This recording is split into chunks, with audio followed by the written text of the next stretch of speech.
తుని మండలం కుమ్మరిలోలో వెనుకబడిన కులస్తులకు ఇచ్చిన భూములను లాక్కునేందుకు పెత్తందారులు ప్రయత్నం చేస్తున్నారని, దీనికి సహకరిస్తున్న తహసీల్దార్పై చర్యలు తీసుకోవాలని గ్రామస్తులు డిమాండ్ చేశారు. తుని మండలం కుమ్మరిలోవ గ్రామంలో గల ప్రభుత్వం జారీ చేసిన దళిత మామిడి తోటలను నరికివేస్తున్న పెత్తందారులపై, వీటికి సహకరిస్తున్న తహసీల్దార్పై చట్టపరమైన చర్యలు తీసుకోవాలని గ్రామస్తులు డిమాండ్ చేశారు. శుక్రవారం కాకినాడ కలెక్టరేట్ వద్ద కుమ్మరిలోవ గ్రామస్తులు ధర్నా చేపట్టారు. ఈ సందర్భంగా పలువురు మాట్లాడుతూ ప్రభుత్వం ఇచ్చిన భూములు దశాబ్ద కాలం నుండి వ్యవసాయం చేయడం జరిగిందని తెలిపారు. ఈ భూములపై కన్నేసిన జక్కన్న, లోవరాజు, రాములు, జక్కన్న తలుపులు, పెంకే వీరబాబు, అప్పన్న, మహాలక్ష్మి తాత, అప్పారావులు తప్పుడు రికార్డులను సృష్టించి భూమిని కాజేసేందుకు ప్రయత్నాలు చేయడం జరిగిందని అన్నారు. వారిని అడ్డుకోవడంతో మాపై దౌర్జన్యం చేస్తారని ఆరోపించారు. వీఆర్ఓ తహసీల్దార్కి ఫిర్యాదు చేసినా తమకు న్యాయం జరగడం లేదని, తమకు తక్షణమే న్యాయం చేయాలని కోరారు.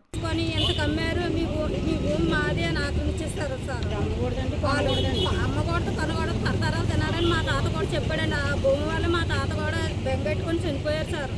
తర్వాత ఏమో మొన్న శుక్రవారం నాడు గుడికి వెళ్ళామండి. మా ఆయన నేను గుడికి వెళ్తే అక్కడికి ఫోన్ చేసి ఎవరో భాస్కర్ అంట, జక్కల భాస్కర్ అంట, మీకు 10 లక్షలు ఇస్తాము, ఎంఆర్ ఆఫీస్కి వెళ్ళకండి, పోలీస్ స్టేషన్కి వెళ్ళకండి, మీకు 10 లక్షలు ఇస్తాము, ఇమీడియట్గా తెచ్చిస్తాం, వాళ్ళు వెళ్తే వెళ్ళండి, మీరిద్దరూ ఆగండి అలాగనేసి మమ్మల్ని అడ్డుగా వచ్చి ఫోన్ చేసి మమ్మల్ని ఆపడం జరిగిందండి. ఆ రోజు ఎంఆర్ఓ గారితో కూడా ఇదే మాట చెప్పాను సార్. నేను ధైర్యంగా చెప్పినా మమ్మల్ని ఎవరిని పట్టించుకోకుండా మేము ఎస్సీ వాళ్ళు వీళ్ళు ఎంతో కానీ భార్యతో ఉంటారని వాళ్ళు మాట్లాడుకొని మమ్మల్ని తగలకొట్టి మమ్మల్ని ఏదో దిగజార్చినట్టుగా మాట్లాడి మమ్మల్ని ఇక్కడ వరకు రప్పించారు సార్. కలెక్టర్ సార్ కడికి మేము వెళ్ళిపోతాం, మేము మా బాధలు ఆతోటి చెప్తామని వచ్చాం సార్.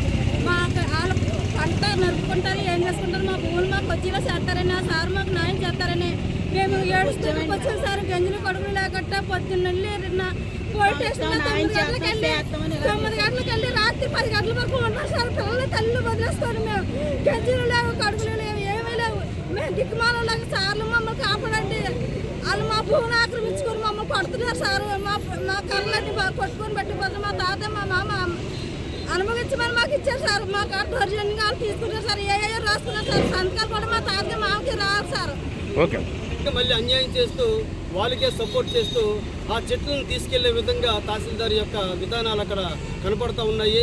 ఈరోజు వాళ్ళందరి పేర్లతో కూడా మొత్తం అడంగుల్లో మొత్తం కూడా ఆ లబ్ధిదారుల పేర్లు ఏవైతున్నాయో వాళ్ళ పేర్లతో కూడా మొత్తం అడంగుల్లో ఉన్నాయి, 1Bలో ఉన్నాయి. అదే రకంగా మండల తహసీల్దార్ వాళ్ళకి సహకరించి ఈరోజు మొత్తం వాళ్ళు దళితులు వేసుకున్నటువంటి మామిడి తోటలు మొత్తం కూడా నరికేసి వాళ్ళు మొత్తం లోడ్లు కట్టుకొని తీసుకెళ్ళిపోతూ ఉన్నారు. ఈరోజు మొత్తం ఇప్పుడు ఇంచుమించు 30 సంవత్సరాల వయసు ఉన్నటువంటి చెట్లని ఈరోజు వాళ్ళు యథేచ్ఛగా నరుక్కుంటూ ఆ గ్రామ పెత్తందారులు తీసుకుపోతూ ఉన్నారు. వాళ్ళకి ఇప్పుడు మళ్ళీ వాళ్ళ జీవనానికి అడ్డంకిగా తయారయ్యే విధంగా వాళ్ళ యొక్క విధానాలు కనపడుతూ ఉన్నాయి. మండల తహసీల్దార్ గారు కూడా ఇరు వర్గాలను పిలిపించి చర్చలు జరపడం అనేది జరిగింది. ఆ చర్చల్లో కూడా చాలా స్పష్టంగా చెప్పున్నారు. ఈయన డీటీ గారు ఒకసారి, తహసీల్దార్ గారు ఒకసారి, ఇద్దరు కూడా చర్చలు జరిపారు.